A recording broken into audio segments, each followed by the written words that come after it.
আসসালামু আলাইকুম। জয় বাংলার সৈনিক ভাই বোনেরা কেমন আছেন? কোথায় থেকে এই মুহূর্তে দেখতেছেন জানাতে পারেন কমেন্টে। দেশে প্রবাসে যেখানেই থাকুন না কেন দ্রুত সর্বোচ্চ শেয়ার করে দেশবাসীকে দেখার সুযোগ করে দিবেন। জয় বাংলার সৈনিক ভাই বোনেরা সবাই প্রস্তুত থাকবেন। বাংলাদেশে এই মুহূর্তে আমার জয় বাংলার সৈনিক যারা আছেন তারা সবাই প্রস্তুত থাকবেন। ইতিমধ্যে আপনারা জানেন টঙ্গীপাড়া পিনাকি টঙ্গীপাড়া যাওয়ার জন্য সে শপথ গ্রহণ করছে। আমরাও দেখতে চাই পিনাকি কিভাবে টঙ্গীপাড়া গিয়ে সেই সফল অর্জন করে। একবার দেখার প্রয়োজন আছে বাংলাদেশে টঙ্গীপাড়া গিয়ে সে কি করে। আমরাও প্রস্তুত আছি জয় বাংলার সৈনিক ভাই বোনেরা যারা এই মুহূর্তে বাংলাদেশে বিভিন্ন প্রান্তে অবস্থান করতেছে। আপনারাও জানান দিতে পারেন কমেন্টে আপনাদের ব্যক্তিগত মতামত, আপনারা প্রস্তুত আছেন কিনা জানাইতে পারেন।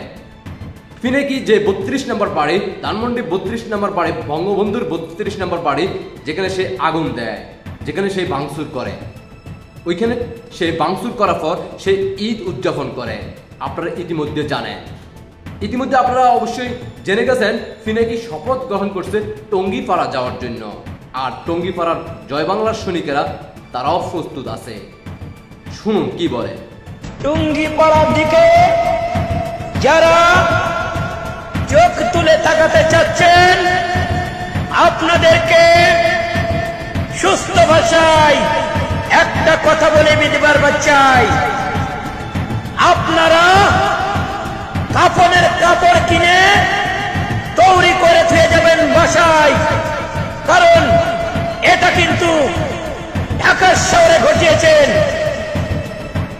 শুনলেন তো, টঙ্গীপাড়া যাওয়ার জন্য আমরা অনেক আগ থেকে কিন্তু দাওয়াত করছি। সমস্যা হচ্ছে টঙ্গীপাড়া দাওয়াত করার সাথে সাথে তারা এই পর্যন্ত তারা যায় নাই। আমরা কিন্তু দাওয়াত দিছি শুধুমাত্র ডাল ভাত খাওয়ার জন্য, ওইখানে ব্যবস্থা করা হয় নাই। পাশাপাশি আইসিইউতে ভর্তি হওয়ার জন্য চিকিৎসা খরচ ব্যবস্থা করা হয়েছে। টঙ্গীপাড়া যাওয়ার জন্য আমরা ইতিমধ্যে অনেক আগ থেকে কিন্তু আমরা জানান দিছি যে তোমরা আসো, আমরা দাওয়াত করছি। তারা কিন্তু এ পর্যন্ত এখনো যায় নাই। বলেছিলাম আমরা টঙ্গীপাড়া যাওয়ার পরে আমরা ডাল ভাত মাংস সবকিছু ব্যবস্থা করছি, কাচ্চি বিরিয়ানি থেকে শুরু করে সবকিছু আমরা ব্যবস্থা করছি। পাশাপাশি আমরা চিকিৎসার জন্য টাকা পয়সাও ব্যবস্থা করে রাখছি।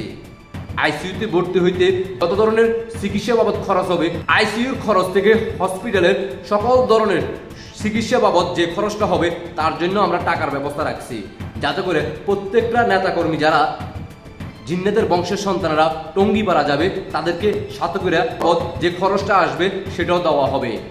আমরা ওই দিনের অপেক্ষায় আছি কখন পিনাকি সে মিশন চালাতে যাবে টঙ্গীপাড়া যাওয়ার জন্য। টঙ্গীপাড়ার লোকেরাও সবাই প্রস্তুত আছে। যারা টঙ্গীপাড়া আছেন ওই ভাই বোনদের উদ্দেশ্য করে বলবো, আপনারা আপনাদের জায়গা থেকে প্রস্তুত থাকবেন। আর আপনাদের মধ্যে ওই এলাকার ভিতরে যারা আছেন যে জিন্নাতের বংশের সন্তানদেরকে আপনারা ভালোবাসেন, বুক ভরা ভালোবাসা দেখাচ্ছেন, মনে রাখবেন বাংলাদেশে একজন প্রধানমন্ত্রী শেখ হাসিনা, বঙ্গবন্ধুর কন্যা মাননীয় প্রধানমন্ত্রী শেখ হাসিনা আপনাদের এলাকা। মনে রাখবেন মাননীয় প্রধানমন্ত্রী শেখ হাসিনা, আপনারা যদি দায়িত্ব নিয়ে আপনারা টঙ্গীপাড়াকে রক্ষা না করেন, যারা জিন্নাতের বংশের সাথে হাত মিলাচ্ছেন, পরামর্শ করতেছেন, তাদের দৃষ্টি আকর্ষণ করতেছি। ভবিষ্যতে আপনারা আপনাদের বাংলাদেশে কোন অবস্থানে আপনারা থাকবেন সেটা আপনারা চিন্তা করে দেখবেন ঠান্ডা মাথায়। আশা করি আমার জয় বাংলার সৈনিক ভাই বোনরা বুঝতে পারছেন। প্রত্যেকের জায়গা থেকে সর্বোচ্চ শেয়ার করে দেশবাসীকে দেখার সুযোগ করে দিবেন। বাংলাদেশের প্রত্যেকটা নেতাকর্মী যারা জয় বাংলার আদর্শ ধারণ, যারা জয় বাংলার সৈনিক, যারা বঙ্গবন্ধুর আদর্শের সৈনিক, যার জায়গা থেকে সবাই প্রস্তুতি গ্রহণ করবেন। আর এই ভিডিও বার্তাটা যাতে সবাই কাছে পৌঁছিয়ে যায় সেই ব্যবস্থা করবেন জয় বাংলার সৈনিক ভাই বোনদের। আপনাদের দায়িত্ব দ্রুত শেয়ার করে দেশবাসীকে দেখার সুযোগ করে দিবেন, যাতে করে আমার জয় বাংলার সৈনিকেরা সবাই প্রস্তুত থাকতে পারে। আমরা ওই দিনের অপেক্ষায় আছি কখন পিনাকি হাজাকার জিন্নাতের বংশের সন্তানদেরকে নিয়ে কখন টঙ্গীপাড়া যাবে। দেখা হবে টঙ্গীপাড়া কখন সে আসে। আশা করি সবাই বুঝতে পারছেন। সবাইকে অসংখ্য ধন্যবাদ। প্রবাসে দেশে যেখানে থাকুন না কেন জানাতে পারেন আপনাদের ব্যক্তিগত মতামত। জয় বাংলার সৈনিকরা প্রস্তুত আছেন কিনা জানাতে পারেন কমেন্টের মাধ্যমে। ভালোবাসার জায়গা থেকে জয় বাংলার সৈনিক ভাই বোনরা, আমার একটা ইউটিউব চ্যানেল পুতুল জয় পরিষদ TNT লিংক কমেন্টে দেওয়া আছে। সবাই ইউটিউব চ্যানেলটিকে সাবস্ক্রাইব করে দিয়ে আসবেন।